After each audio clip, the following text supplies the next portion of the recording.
नमस्कार दोस्तों, एक बार फिर से स्वागत है आपका हमारे चैनल में, जहां जब एक्सप्लेन करने वाले हैं हीरा मंडी वेब सीरीज के 3rd और 4th एपिसोड को। तो वीडियो को शुरू करते हैं। और अगर वीडियो अच्छा लगता है तो वीडियो को लाइक जरूर कीजिएगा और इसी तरह के वीडियोस पाने के लिए आप हमारे चैनल को सब्सक्राइब भी कीजिएगा, ताकि आपको इसी तरह के लेटेस्ट और फ्रेश कंटेंट मिलते रहे। तो 3rd एपिसोड की शुरुआत होती है और हम देखते हैं मलिका, जुल्फिकर और वाहिदा को। वाहिदा यहाँ पर मलिका से कहती है कि रेहाना की मौत के बाद रेहाना के नाम पर 2 हवेलियां थी। एक है शीश महल जिसमें आप रहती हैं और दूसरी है ख्वाबगाह, और वो चाहती है कि ख्वाबगाह उसे मिले। तो मलिका ने जवानी तौर पर वाहिदा से कह दिया था कि ख्वाबगाह तुम्हारा होगा, लेकिन वाहिदा चाहती है कि ख्वाबगाह जो है वो ऑफिशियल रूप से उसका हो। लेकिन इसके लिए ना तो मलिका मान रही थी और ना ही जुल्फिकर, इसलिए वो लोग यहाँ पर वाहिदा के मुंह पर वार कर देते हैं और उसका पूरा का पूरा चेहरा बिगाड़ देते हैं। अब कहानी प्रेजेंट में आती है, जहां पर कि हमें मालूम चलता है कि मलिका और वाहिदा जो है वो आज कोर्ट जाने वाले हैं।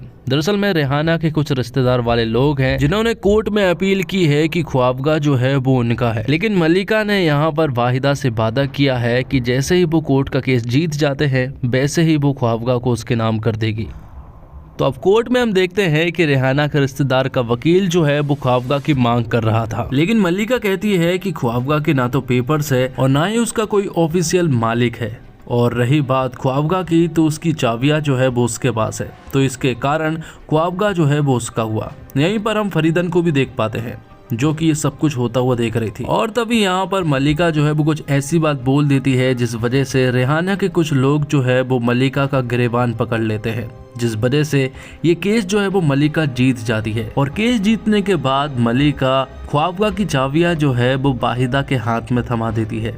ये देखकर वाहिदा बहुत खुश होती है, क्योंकि उसका एक लौता सपना था कि ख्वाबगाह उसके नाम पर हो। लेकिन जैसे ही वो घर पहुंचती है तो वो देखती है कि रेहाना के कुछ रिश्तेदार बैठे हुए हैं और यहाँ पर मलिका ख्वाबगाह की चाबियां जो है वो उनके हाथ में दे देती है, जिस वजह से फिर से ये सपना वाहिदा का टूट जाता है। लेकिन यहाँ पर मलिका उससे कहती है कि अगर रेहाना की बेटी फरीदन ने हमारे ऊपर केस कर दिया तो हम जेल भी जाएंगे और ख्वाबगाह हमारे हाथ से भी निकल जाएगा। तो मलिका के शीश महल के बाजू में ही ख्वाबगाह है और अब उसमें नए पड़ोसी आ चुके थे। सभी लोग उन्हें देखकर सलाम करने लगते हैं और यहाँ पर मलिका जैसे ही उन्हें सलाम करने के लिए मुड़ती है तो यहाँ पर मलिका के पूरी तरह से तोते उड़ जाते हैं, क्योंकि वहाँ पर कोई और नहीं बल्कि फरीदन थी। और उसे देखकर वो पूरी तरह से हैरान रह चुकी थी, क्योंकि उसे मालूम है कि वो यहाँ पर कुछ न कुछ बुरा करने के लिए आई है। अब अगले दिन हम उस्ताद जी को फरीदन के घर पर देख पाते हैं। उस्ताद जी दरअसल में एक लोकल अखबार है जिनसे कोई भी खबर नहीं चूकती है, और अब वो फरीदन का साथ देने लगते हैं। वो यहाँ पर फरीदन को मलिका की सारी कमजोरियां बता देते हैं। सबसे पहले वो आलमजेब के बारे में बताते हैं कि वो ताजदार से मोहब्बत करती है और मलिका की जान आलम में ही बसी है, और बेबो जान के साहब जो है वो बली साहब है और वो उन्हें बहुत ज्यादा चाहती भी है। आगे हम देखते हैं कि ताजदार जो है वो क्रांतिकारियों के साथ मिल जाता है और आज़ादियों की लड़ाई के लिए संघर्ष करने लगता है। यहाँ पर हमीद नाम का एक आदमी था जो कि क्रांतिकारियों के अंदर जोश पैदा करता है और सभी को किस तरह से लड़ना है ये सारी सीख देता है। अब अगले दिन उस्ताद जी ने कुछ लड़कियों को ख्वाबगाह में लेकर आ गया था और वो सारी लड़कियां अब यहाँ पर फरीदन के साथ काम करने वाली थी। और उस्ताद जी यहाँ पर फरीदन को ताजदार की फोटो बताते हुए कहती है कि आलमजेब इससे प्यार करती है, अगर आप इसे अपने नाम कर ले तो सब कुछ सही हो जाएगा। लेकिन यहाँ पर फरीदन कहती है कि मैं उन दोनों को मिलवाऊंगी, क्योंकि असली सजा तो प्यार ही देता है। अब आलम की यहाँ पर ताज से मिलने की इच्छा हो रही थी और यहाँ पर उसे मालूम चलता है कि बली साहब के यहाँ पर एक दावत होने वाली है और उसे मालूम है कि सारे नवाब वहाँ पर जरूर पहुँचेंगे। इसलिए आलम बेबो जान के साथ चलने के लिए कहती है, जिसके कारण बेबो जान भी उसकी बात मान जाती है। और फिर हम रात का सीन देख पाते हैं जहाँ पर कि बली साहब के यहाँ पर एक बहुत बड़ी दावत थी, जहाँ पर बली साहब बेबो जान की बहुत तारीफ कर रहे होते हैं। लेकिन तभी थोड़ी देर के बाद फरीदन यहाँ पर आ जाती है और वो बली साहब के साथ बेबो जान के सामने ही फ्लर्टिंग करने लगती है, जो देखकर बेबो जान को यहाँ पर फरीदन के ऊपर बहुत गुस्सा आ रहा था। उसे मालूम है कि ये बली साहब को उससे छीनने के लिए आई है। जैसे ही वो यहाँ से जाते हैं तो बेबो जान फरीदन को समझाती है कि इस औरत से दूर रहना। जिसके बाद फरीदन का अगला टारगेट था आलम। वो आलम के पास जाती है और उसे ताज के बारे में सब कुछ मालूम है इसलिए वो आलम से ताज की बात करने लगती है और कोई आलम से ताज की बात करे तो उसे बड़ा प्यारा लगता है। अब थोड़ी देर के बाद ही आलम और ताज बात करने लगते हैं। दोनों शेर व शायरी में बात करते हैं। दोनों कहाँ पर रहते हैं ये भी नहीं मालूम है, यहाँ तक कि उन दोनों को एक दूसरे का नाम भी नहीं मालूम है। इसके बावजूद वो दोनों एक दूसरे से प्यार करने लगे थे। अब फरीदन ताज से मिलती है और वो भी उससे आलम की बात करने लगती है और कहती है कि अगर मैं तुम्हारी अगली मुलाकात आलम से करवा दूं तो कैसा लगेगा। जिस पर कि ताज कहता है कि अगर मिलना होगा तो जरूर मिल जाएंगे। और यहाँ पर फरीदन जैसा कि उसने आलम को बताया था वैसे ही वो ताज को भी बता देती है कि तुम दोनों की मुलाकात कल मस्जिद में होगी। और अगले ही दिन होते ही यहाँ पर आलम जो है वो मस्जिद के पास जाकर बैठ जाती है। वो ताज का बहुत देर से इंतजार कर रही होती है, लेकिन अभी तक ताज वहाँ पर नहीं पहुँचा था और फरीदन ये सब कुछ अपने घर से देख रही होती है। थोड़ी देर के बाद ही आलम यहाँ पर फरीदन के पास आती है और वो कहती है कि ताज अभी तक नहीं आया है। तो फरीदन कहती है कि जैसा कि मैंने कहा था कि तुम्हारी मुलाकात ताज से जरूर होगी, और वो उसे दूरबीन के द्वारा ताज को बताती है और साथ में ये भी कहती है कि अब कोई फायदा नहीं है क्योंकि ताज यहाँ से चला जाएगा और अब तुम्हारी मुलाकात अगले हफ्ते ही होगी। फिर भी आलम ताज से मिलने की पूरी कोशिश करती है लेकिन वो नहीं मिल पाती है, लेकिन उसे इस बात का विश्वास हो गया था कि फरीदन को सब कुछ मालूम है। अब अगले दिन फरीदन एसपी एलिस्टर कार्टराइट से मिलने के लिए जाती है और वो यहाँ पर कार्टराइट से कहती है कि उसे केस खुलवाना है। रेहाना की जिस तरह से मौत हुई थी उसके ऊपर उसे पूरा शक है और वो चाहती है कि वो केस फिर से खुले, लेकिन कार्टराइट कहता है कि उस केस के संबंध में ना तो हमारे पास कोई सबूत है और ना ही वो हमारे पास फाइल है और ना ही हमारे पास कोई गवाह है। तो फरीदन यहाँ पर उससे कहती है कि इन सब का इंतजाम तो वो कर देगी, वो बस केस खोलने की तैयारी करे। अब ये बात जुल्फिकर को मालूम चल चुकी थी कि फरीदन जो है वो कार्टराइट के पास गई थी और वो रेहाना की मौत का केस खुलवाना चाहती है। इसलिए जुल्फिकर यहाँ पर मलिका के पास आया था। वो उससे कहता है कि 25 साल पहले मैंने तुम्हें रेहाना की फाइल दी थी, उसमें सारे सबूत है और सब कुछ लिखा है, तो अगर वो फाइल अगर उनके हाथ लग गई तो कुछ भी हो सकता है, इसलिए वो फाइल मुझे चाहिए वरना इसका अंजाम बहुत बुरा होगा। जिसके बाद मलिका जो है वो उस फाइल को ढूंढने में लग जाती है। वो अपने पास बाहिदा को बुलाती है क्योंकि 25 साल पहले ये फाइल मलिका ने बाहिदा को ही दी थी, लेकिन बाहिदा मलिका को बताती है कि ये फाइल तो मैंने 25 साल पहले ही जला दी है, जिसकी वजह से मलिका जो है वो एक सुकून की सांस लेती है और कहती है कि ये बहुत ज़्यादा अच्छा हुआ। अब फरीदन अपनी आगे की चाल चलने के लिए बिल्कुल तैयार थी। वो अपनी नथ उतराई करवाना चाहती है, लेकिन इसके लिए भी उसे कुछ परमिशन लेनी पड़ेगी जो कि कुछ तवायब थी और उनमें मलिका भी शामिल थी। तो फरीदन उन लोगों के पास जाती है और यहाँ पर फरीदन को मालूम चलता है कि दरअसल में नथ उतराई का एक रूल है और वो रूल ये है कि नथ उतराई जो है वो सिर्फ और सिर्फ कुंवारी लड़कियों का ही हो सकता है और सभी को यहाँ पर फरीदन के ऊपर पूरा शक है कि वो बहुत सारे लोगों के साथ सोई है। लेकिन यहाँ पर फरीदन कहती है कि अगर ऐसा रूल है तो आज से ये रूल बदल जाएगा और वो अपनी नथ उतरवाई जरूर करवाएगी। तो जिस तरह से फरीदन ने नथ उतराई का अनाउंसमेंट किया और जैसे कि अपनी अगली चाल चली, वैसे ही मलिका भी अपनी अगली चाल चलने के लिए पूरी तरह से तैयार थी और उसने भी ये अनाउंसमेंट करवा दिया कि बेबो जान का आखिरी मुजरा होने वाला है, जिसके बाद वो कभी कोठे पर नहीं बैठेगी। लेकिन ये सुनकर बेबो जान को बड़ा बुरा लगा था। बुरा उसे सिर्फ और सिर्फ बली साहब के लिए लगा था। वैसे हीरा मंडी में जब किसी नई लड़की की नथ उतराई होती है और वो मुजरा करती है तो सारे नवाबों की भीड़ जो है वो उसी के महल में इकट्ठी हो जाती है। ये प्लान फरीदन का था, लेकिन मलिका का प्लान जो है वो इससे भी बड़ा था। दरअसल में हीरा मंडी में जब कोई तवायफ अपना आखिरी मुजरा करती है तो सारे नवाब जो है वो उस तवायफ को सलाम करने के लिए जाते हैं, जिस वजह से फरीदन के यहाँ पर कोई भी नहीं आता है और सारे के सारे नवाब जो है वो बेबो जान को देखने के लिए चले जाते हैं। वहाँ पर वो मुजरा करती है और सारे नवाब यहीं पर मौजूद थे। दूसरी तरफ फरीदन के पास कोई भी नहीं गया था, जिस वजह से वो पूरी तरह से उदास थी।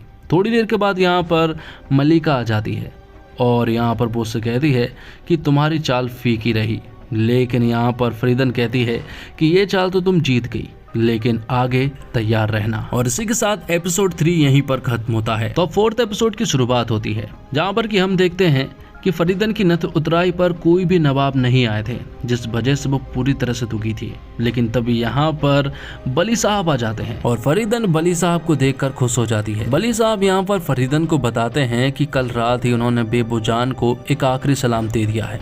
अब वो उसके पास कभी नहीं जाएंगे और अब वो फरीदन के साहब बन गए हैं।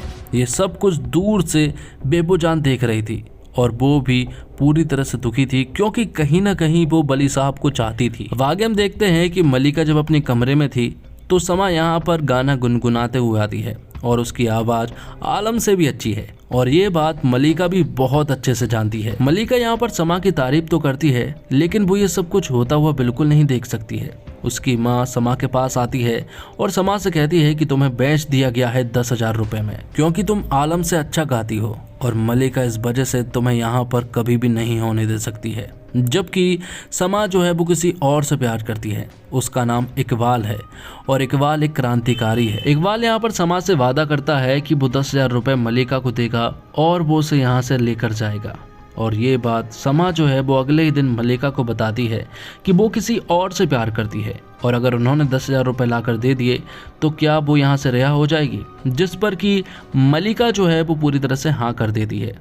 तो यहाँ पर इकबाल जो है जुए खेलकर पैसे कमाने लगता है और 15 दिन में सिर्फ और सिर्फ वो 2200 रुपए ही कमा पाया था, जो कि 10,000 के हिसाब से तो बहुत ज्यादा कम है। इसलिए वो लोग मलिका से कुछ और टाइम मांगते हैं। तो अब ताज भी पूरी तरह से क्रांतिकारी बन चुका था।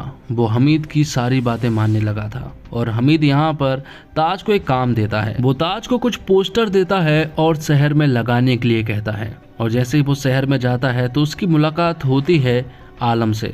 आलम और वो जब मिलते हैं तो दोनों एक दूसरे को देखकर बहुत ज़्यादा खुश हो जाते हैं और दोनों एक दूसरे के साथ मिलकर ये सारे पोस्टर शहर में लगाने लगते हैं। अब ताज से मिलने के बाद आलम जो है वो फरीदन से मिलने के लिए जाती है, क्योंकि आलम को ऐसा लगता है कि शायद फरीदन को सब कुछ मालूम है। तो वहीं फरीदन के घर से लौटते हुए बेबो जान जो है वो आलम को देख लेती है और यहाँ पर हम देखते हैं कि वली साहब को बहुत अच्छे से मालूम है कि फरीदन जो है वो आलम का यूज कर रही है। तो वली साहब फरीदन से कहते हैं कि आलम जो है वो एक अच्छी लड़की है, अपने बदले के लिए आलम का उपयोग ना करो। तो वही बेबो जान जो है वो आलम के पास जाती है और वो उससे कहती है कि फरीदन हमारी दुश्मन है, तुम्हें उसके पास नहीं जाना चाहिए। तब आलम यहाँ पर बेबो जान को बताती है कि वो ताज नाम के लड़के से मोहब्बत करने लगी है और वो कहती है फरीदन उसके पास खत पहुँचाने का काम करती है, लेकिन बेबो जान कहती है कि अब से ये खत वो ताज तक पहुंचा देगी क्योंकि वो ताज को पहचानती है। तो बेबो जान ये खत जो है वो पुस्तकालय में दे आती है, क्योंकि अक्सर वहां पर ताज का आना जाना रहता है और इस खत में आलम ने अपने दिल की बात कही थी। जिसके बाद ताज जो है वो अपने पिताजी से मिलता है, जहां पर पिताजी ताज से बहुत खुश थे क्योंकि वो उनके बिजनेस में काम बटाने लगा था और तो और वो अंग्रेजों के साथ भी था। लेकिन उन्हें ये बात नहीं मालूम थी कि वो भी अब क्रांतिकारी बन चुका है और तभी उनके हाथ में कुछ पोस्टर्स लग जाते हैं और उन्हें मालूम चल जाता है कि उनका बेटा भी अब एक क्रांतिकारी बन चुका है। और उन्हें ऐसा लग रहा था कि शायद ये वो पहल कर रहा है, लेकिन उन्हें ये बात नहीं मालूम थी कि वो अब क्रांतिकारियों के साथ भी रहने लगा था और उनके साथ नारे वगैरह भी लगाने लगा था, जिस वजह से अब उन्हें अपने बेटे की चिंता हो रही थी। तो वहीं इकबाल जो है वो जुए खेल कर पैसा जीत रहा होता है, लेकिन तभी कुछ पुलिस वाले जो हैं वो इकबाल को पकड़ लेते हैं और समा इकबाल को अपने आंखों के सामने ही गिरफ्तार होता हुआ देख रही थी और ये सब कुछ ऊपर से आलम भी देख रही थी। उसे मालूम है कि समा इकबाल के बिना नहीं रह सकती है, इसलिए वो मलिका के पास जाती है और वो उनसे कहती है कि समा इकबाल से प्यार करती है, इसलिए आपको उसे नहीं बेचना चाहिए। तब यहाँ पर मलिका आलम से कहती है ठीक है, मैं तुम्हारी बात मान जाऊंगी। तो मलिका कहती है कि अगर तुम नत उतराई करवाती हो तो तुम्हारी सारी शर्त मंजूर है, जिस पर कि आलम भी मान जाती है। जैसे ही वो बाहर आती है तो वो देखती है कि समा ये सारी बातें सुन रही थी। तो वहीं इकबाल को जेल में टॉर्चर किया जा रहा था और कार्टराइट जो है वो इकबाल को कहता है कि उसे मलिका के खिलाफ गवाही देनी होगी, लेकिन इकबाल कहता है कि मैंने उनका नमक खाया है, इसलिए वो उन्हें धोखा नहीं देगा। तो वहीं आलम जो है वो नत उतराई के लिए पूरी तरह से रेडी थी, लेकिन ये सब कुछ जब बेबो जान देखती है तो वो पूरी तरह से हैरान थी कि वो इतने जल्दी हार गई और वो कहती है कि ताज ने तुम्हारे लिए खत भेजा है और वो आज तुम्हें मिलने के लिए बुला रहा है। ये देखने के बाद आलम कहती है कि एक आखिरी बार वो उससे जरूर मिलने के लिए जाएगी, लेकिन हम देखते हैं कि ताज तो क्रांतिकारियों के साथ बिजी था, इसलिए वो यहाँ पर आलम से मिलने के लिए नहीं आ पाया और वापस आने के बाद आलम जो है वो नत उतराई की तैयारी करने लगती है। तो भाई समा जो है वो एक कमरे में जूस लेकर जाती है